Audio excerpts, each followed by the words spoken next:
Salut les amis. Dans un petit appartement délabré, Jania tente de survivre avec sa fille Aria, gravement malade. Le matin, après un nouveau passage à l'hôpital, la fillette est contrainte de dormir avec un casque audio sur les oreilles. Les murs sont si fins que la musique bruyante des voisins la réveille en sursaut. Ce jour-là, Aria se lève tôt. Dans la salle de bain, Jania lui donne un bain tout en lui rappelant fermement de ne pas toucher à son projet scientifique. S'il se casse, elles n'ont pas les moyens de le réparer. Aria, elle, évoque un autre souci, son professeur réclame encore l'argent de la cantine. En entendant que sa fille a été humiliée devant toute la classe, Jania entre dans une colère noire. En quittant l'appartement, Jania tend quelques pièces à Benny, un homme en fauteuil roulant. Mais sa propriétaire la surprend et la prend à partie. Elle hurle, lui rappelant qu'elle n'a toujours pas payé son loyer. L'expulsion est déjà lancée. Jania la supplie, elle promet d'apporter l'argent pendant sa pause déjeuner, dès qu'elle aura été payée. En retour, elle demande juste une chose, que la propriétaire demande aux voisins de baisser la musique pour Aria. Mais la femme refuse sèchement.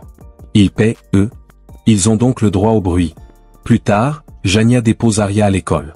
Elle lui promet de revenir pendant la pause avec l'argent pour la cantine. Sur le chemin, elle croise le directeur. Son regard, figé entre stupeur et pitié, la perturbe. Puis, direction le supermarché où elle travaille. Le magasin est déjà bondé. Richard, son patron, ne lui adresse même pas un bonjour. Un caissier est absent, alors il lui ordonne de commencer immédiatement. À peine arrivé à son poste, les insultes pleuvent.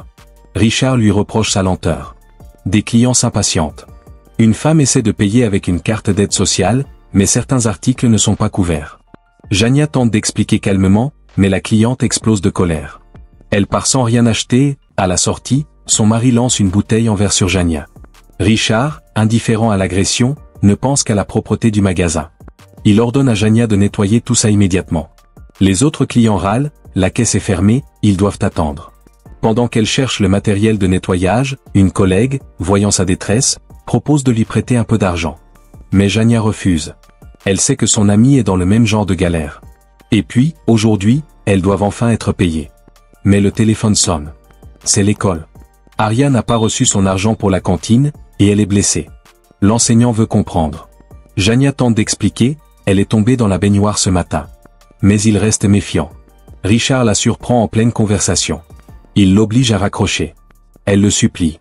Finalement, il lui accorde une pause de 30 minutes. Jania lui demande aussi son chèque. Refus catégorique. Elle fonce à la banque. Il lui reste exactement $47, juste assez pour la cantine. Mais au distributeur, une alerte s'affiche, fonds insuffisants. Elle a bien de l'argent, mais le guichet automatique bloque le retrait car cela ferait passer son compte en dessous du solde minimum autorisé. La gestionnaire, Nicole, le lui confirme. Si elle veut cet argent, elle doit fermer son compte. Et pour ça, il faut faire la queue. Encore. Jania repart, les mains vides. Alors que Jania tente de reprendre son souffle, trempé, humilié, et désormais sans emploi, un client entre dans le bureau du supermarché. Il s'approche calmement du comptoir, lit le badge de Jania et l'appelle par son prénom. Avant même qu'elle ne puisse répondre, il sort une arme. Un second homme surgit derrière lui, un complice. Les deux braqueurs passent rapidement à l'action. L'un braque Richard et lui ordonne d'ouvrir le coffre. L'autre surveille les employés et les clients, arme en main. Quand Richard parvient à ouvrir le coffre, il le force à en sortir tout l'argent. Ensuite, il demande à Jania de leur remettre son sac pour y dissimuler les billets. Mais Jania refuse. Ce sac, c'est tout ce qu'il lui reste. Et surtout, il contient les médicaments d'Aria. Elle s'accroche. Les deux hommes tentent de la maîtriser, mais Jania se bat avec une férocité désespérée. Après une lutte intense, elle parvient à s'emparer de l'arme de l'un des braqueurs et tire. Le coup de feu retentit. L'un des hommes s'écroule. Le second prend la fuite sans demander son reste. Mais au lieu de la remercier, Richard explose de colère. Il la fixe avec rage, certain qu'elle est de mèche avec les braqueurs. Après tout, l'un d'eux connaissait son nom. Il l'accuse d'avoir orchestré tout ça, d'avoir monté un coup pour voler l'argent. Il sort son téléphone et appelle la police. Déjà fragilisée, Jania tente de se défendre, mais les cris de Richard, l'humiliation, l'épuisement, tout éclate en elle. Dans un moment de confusion et de panique, elle pointe l'arme vers Richard, et tire. Le silence retombe brutalement.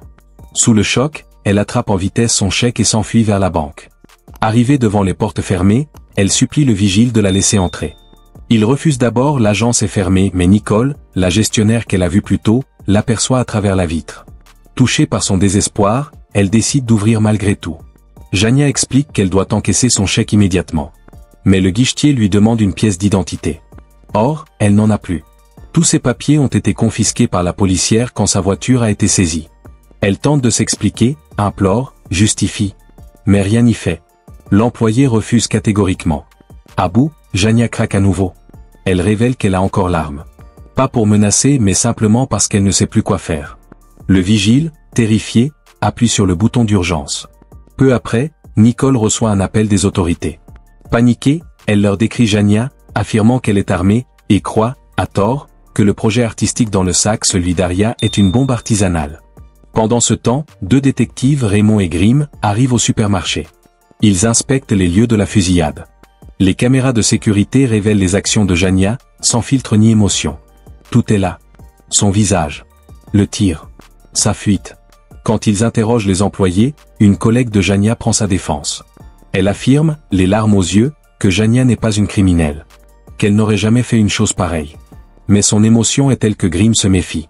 Il soupçonne qu'elle en sait plus qu'elle ne dit. Raymond, plus réfléchi, sent que cette affaire est bien plus complexe qu'un simple braquage qui tourne mal. Il ordonne à Grimm d'élargir les recherches. Il faut tout revoir depuis le début. Pendant ce temps, les détectives Raymond et Grimm interrogent la propriétaire de Jania devant l'immeuble. Tandis qu'ils fouillent les affaires de Jania jetées dans la rue, ils découvrent les médicaments d'Aria. Benny, le voisin en fauteuil roulant, s'approche et leur explique qu'Aria est gravement malade. Il prend la défense de Jania avec émotion, racontant à quel point elle se bat seule, chaque jour, pour sa fille. Les détectives veulent inspecter l'appartement, mais la propriétaire leur barre la route. À cet instant, un appel urgent interrompt l'échange, une situation critique est en cours à la banque. Ils quittent les lieux immédiatement. À la banque, la panique s'installe. Les employés, croyant être braqués, obéissent à Jania sans comprendre. Elle tente pourtant d'expliquer qu'elle veut seulement encaisser son chèque. Nicole, toujours présente, tente de calmer la situation en donnant son téléphone au vigile pour recevoir les instructions des autorités. Elle demande aussi aux clients de quitter les lieux, mais la confusion est trop grande. Personne ne comprend réellement ce qui se passe, et tous restent sur place. Jania, de plus en plus troublée mentalement, élève la voix, expliquant sa situation avec détresse. Mais sa tension, ses gestes nerveux et son regard égaré effraient les autres clients. Ils pensent qu'elle pourrait exploser à tout moment. À l'extérieur, la police encercle discrètement le bâtiment. Grimm affirme au chef que Jania est derrière le braquage du supermarché.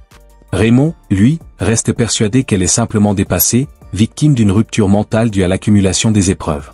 Soudain, à l'intérieur, un client repère l'arme que Jania tient encore.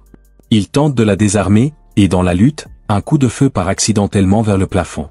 Paniqué, le client et le vigile fuient dehors où les policiers les interceptent. Le client, énervé, affirme que le coup de feu était un accident, et blâme le vigile de n'avoir rien fait pour le prévenir. Dans la banque, les guichetiers, effrayés, pleurent ou se cachent. Jania, au bord de la rupture, crie qu'elle veut juste $40 pour la cantine de sa fille. Mais quand elle voit le journal télévisé la montrer comme une braqueuse de banque et une meurtrière, elle se fige, abasourdie. La journaliste annonce qu'elle aurait tué son patron et serait armée d'une bombe. Le chef de police appelle alors la banque, mais dès que Jania comprend que c'est la police au bout du fil, elle raccroche. Un négociateur arrive sur place avec un véhicule spécialisé, mais Raymond suggère une approche différente. Il veut que ce soit une femme qui entre en contact avec Jania. Quelqu'un de compatissant, capable de créer un lien. Raymond rappelle la banque et demande à Nicole de mettre l'appel en haut-parleur. Nicole demande ce qui s'est passé avec le coup de feu. Jania, paniquée, tente d'expliquer que c'était un accident. Elle parle de plus en plus fort, ses mots débordant de douleur et de confusion. Grimm, cette fois, sent la sincérité de sa détresse. Il lui parle doucement, la rassure, lui dit qu'il comprend. Mais lorsqu'il lui demande de sortir, Jania refuse catégoriquement. Elle hurle qu'on veut l'enfermer, comme ils ont enfermé sa fille, qu'elle a toujours été seule, que personne ne l'a jamais aidée. Nicole, tentant d'apaiser les choses, lui suggère de laisser partir les clients. Mais Jania s'emporte, affirmant qu'elle ne retient personne. Elle raccroche. Nicole finit par lui remettre l'argent de son chèque.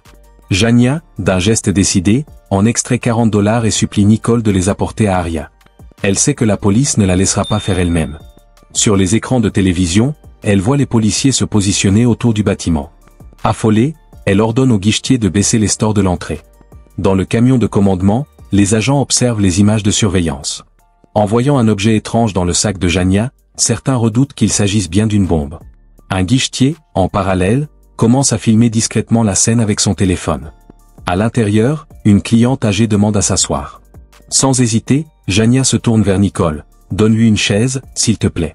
Elle est attentive. Humaine. Presque fragile. Les autres clients veulent sortir, mais Jania supplie, si elle reste seule à l'intérieur, la police tirera. 2 d'entre eux profitent d'un moment d'inattention pour fuir. Jania, terrifiée, ordonne ensuite à Nicole de verrouiller la porte. À ce moment-là, le petit projet scientifique d'Aria se met à biper, déclenchant un moment de panique.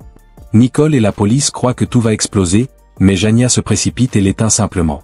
Elle murmure qu'elle a besoin de réfléchir et se retire dans un bureau. Les guichetiers songent à fuir, mais Nicole les retient. Elle n'a aucune idée de la manière dont Jania réagirait. Quelques minutes plus tard, Jania revient, avec des chaises pour tout le monde. « Je sais ce que c'est que de rester debout toute la journée », dit-elle simplement.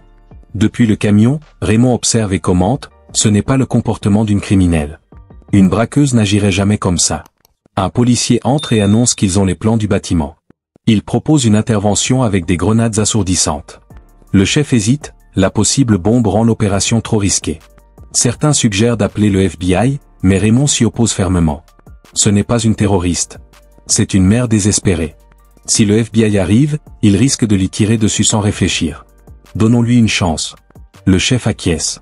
Rappelle la banque. Mais à l'intérieur, un autre problème surgit.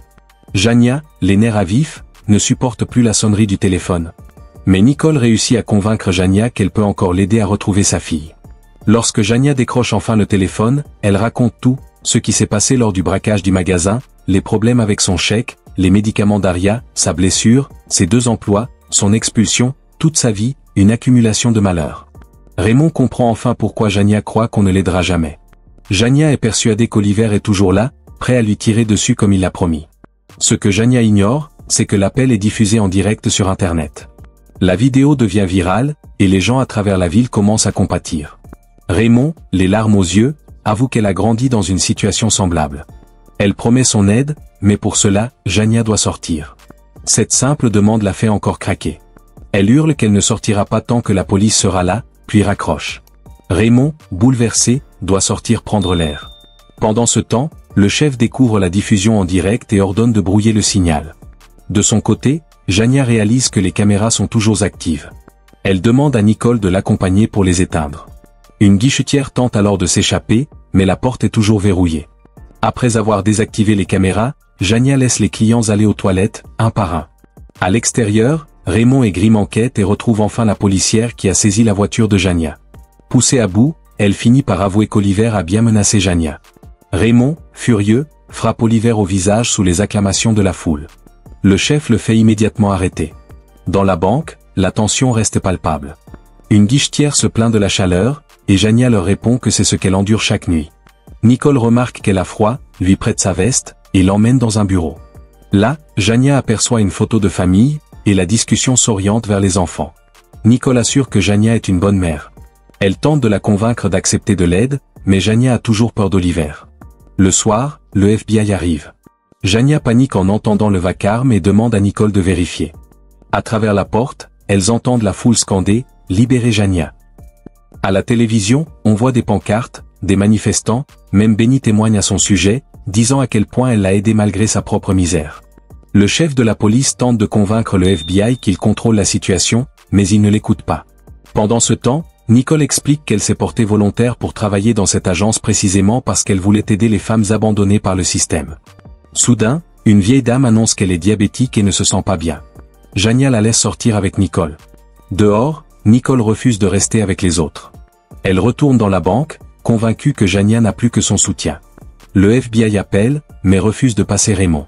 Jania recommence à perdre pied, confie le téléphone à Nicole. Le projet scientifique se remet à biper, Nicole raccroche pensant que c'était ça la cause. En l'éteignant, Jania révèle qu'il ne s'agissait pas d'une bombe, stupéfiant tout le monde.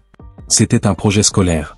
Comprenant alors la panique de la police, une guichetière écrit sur la vitre, « Pas une bombe, une seule arme ».